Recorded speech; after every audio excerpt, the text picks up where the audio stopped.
Nagluto kami ng bilo-bilo. Sa araw ng birthday ko, mga amigo, binignit kong tawagin ng mga Bisaya at ng mga Cebuano. Okay kayo, lami kayo. Nagbiyak kaagad ng niyog si Mesman, mga amigo. At agad ko itong kinayod ng mabilisan. Mahilig kasi akong kumayod. Kaya lang, 1 minute, pinit. Nanggigigil talaga ako, mga amigo. 9 months kasi kontrata ko sa barko. Matatagalan pa bago ako ulit makakayod.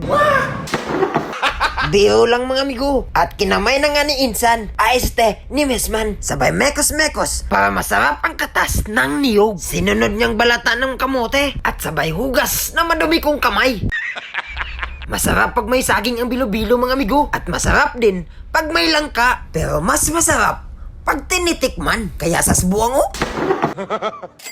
Minekos-mekos na ni Mesman yung gagawin naming bilo-bilo, mga amigo. At agad naming inumpisahan ang pagtutornido. Kapagod pala gumawa ng bilo-bilo, mga amigo. Buti na lang, tumulong yung chipmate naming gwapo. Kisuyon po ding tawahan na oh.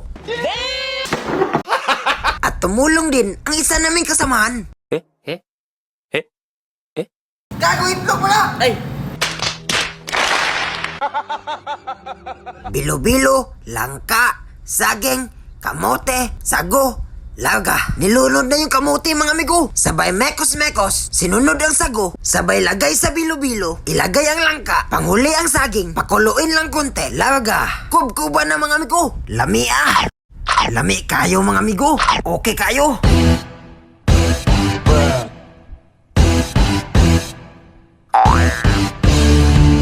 Napaso ako, mga amigo. Bugoy po ning tawahan na oh. Tuwa ka. Kita-kits sa mga susunod kong video, mga amigo. Love you. Oh ha.